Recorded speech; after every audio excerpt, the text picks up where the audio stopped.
بسم اللہ الرحمن الرحیم۔ السلام علیکم۔ ابن العربی فاؤنڈیشن میں خوش آمدید۔ آج کی ہماری پوسٹ شیخ اکبر محی الدین محمد ابن العربی رحمۃ اللہ علیہ کی کتاب روح القدس فی مناصحۃ النفس میں سے ہے۔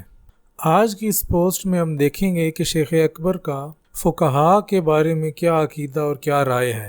شیخ فرماتے ہیں، اے بھائی، اللہ آپ کو بدگمانی سے بچائے۔ کبھی میرے بارے میں یہ گمان نہ رکھنا کہ میں فقہاء کو صرف فقہاء ہونے یا فقہ پڑھانے کی وجہ سے برا بھلا کہتا ہوں۔ کوئی مسلمان ایسا سوچ بھی نہیں سکتا۔ فقہ اور علم شریعت کا بلند مرتبت ہونا روز روشن کی طرح عیاں ہے۔ میں تو صرف ان فقہاء کی مذمت کرتا ہوں جو دنیا کا حرص رکھتے ہیں اور محض دکھاوے کے لیے فقہ سیکھتے ہیں، اور ان کا اصل مقصد لوگوں کی توجہ حاصل کرنا ہوتا ہے۔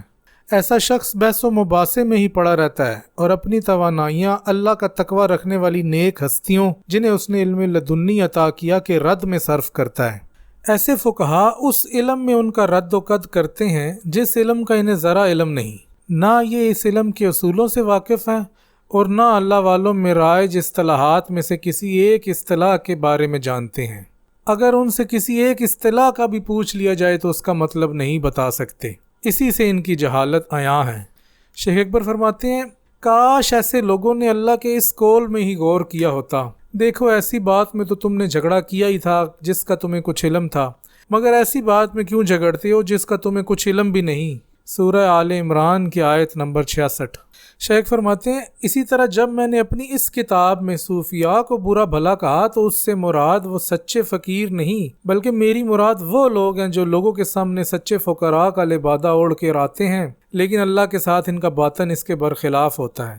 اللہ تعالیٰ فرماتا ہے، اور لوگوں میں ایک شخص ایسا بھی ہے کہ جس کی گفتگو دنیاوی زندگی میں تجھے بڑی اچھی لگتی ہے، اور وہ اس پر اللہ کو گواہ بناتا ہے جو اس کے دل میں ہے۔ شیخ اکبر مزید فرماتے ہیں، میں فقہ کے مرتبے کا منکر نہیں، کیونکہ میں نے آپ علیہ السلام کا یہ قول سن رکھا ہے، اللہ جس کے ساتھ بھلائی کرتا ہے اسے دین کی سمجھ عطا کرتا ہے۔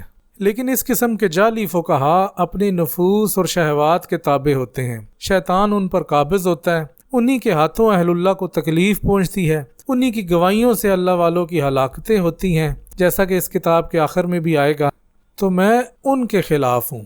جہاں تک نیک اعمال کرنے والے انصاف پسند راسخ علماء کا تعلق ہے تو یہ تو وہ سردار ہیں جنہیں اللہ نے سیدھا راستہ دکھایا، یہ ہدایت کے چراغ اور تقوی کے علم بردار ہیں، یہ علم، عمل، حال اور وصف میں رسول اللہ صلی اللہ علیہ وسلم کے وارث ہیں، اور انہی کے لیے تقوی کی نسبت درست ہے۔ اگر تو مجھے اس کتاب میں فقہاء کو برا بھلا کہتے سن تو میری مراد ہرگز یہ نیک ہستیاں نہیں، بلکہ میری مراد تو ایسے فقہاء ہیں جو اپنی غرض اور نفس امارہ بالسوء سے قائم شہوات کی پیروی کرتے ہیں۔ اسی طرح میرا صوفیاء کی مذمت کرنا ہے۔ میں اسی گروہ کی مذمت کرتا ہوں جس کا میں نے ذکر کیا، کیونکہ صوفیاء میں حلولیہ، اباہیہ وغیرہ بھی ظاہر ہوئے۔ انہوں نے ظاہری طریقت کو اپنایا، لیکن باطن میں یہ شیطان کے ساتھی اور خسارے کے حلیف ہیں۔ اللہ ہماری بصیرتوں کو منور کرے، ہمارے اور ان کے باطن کی اصلاح کرے، اور انہیں ان کی کوتاہیوں پر مطلع کرے، شاید کہ یہ لوٹ آئیں۔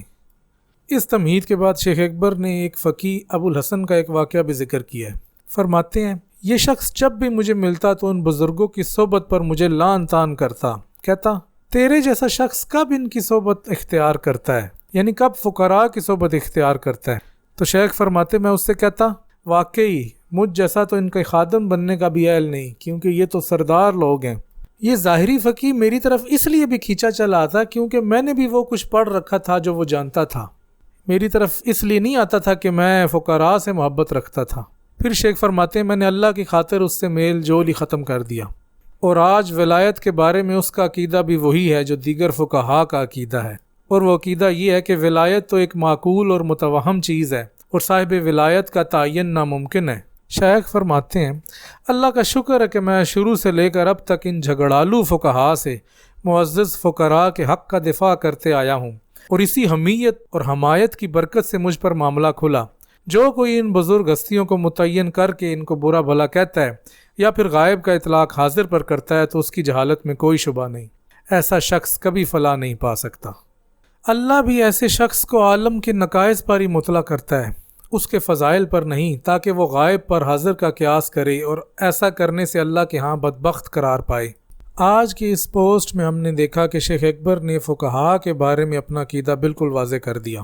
شیخ ان فقہا کی مذمت کرتے ہیں جو فقہ کا علم دنیا کے لیے، مرتبہ پانے کے لیے یا لوگوں میں نام کمانے کے لیے سیکھتے ہیں، جن کا مقصد تقوی، اللہ تعالیٰ کا قرب حاصل کرنا نہیں ہوتا۔ اسی طرح شیخ اکبر ان صوفیاء کی بھی مذمت کرتے ہیں جو ظاہر میں تو صوفیاء کا بھیس اور لبادہ اوڑھ کر بیٹھے ہیں، لیکن حقیقت میں ان کا تصوف سے کوئی تعلق نہیں۔ اللہ تعالیٰ ہمیں بھی ان نیک ہستیوں کی دفاع، حمایت اور حمیت کی توفیق دے تاکہ ہم پر بھی وہ معاملہ کھلے جو شیخ اکبر پر کھلا۔ اللہ تعالیٰ سے دعا ہے کہ وہ شیخ اکبر کے علوم کو درست طریقے سے پڑھنے والا، سننے والا، سمجھنے والا بنائے۔ آمین یا رب العالمین۔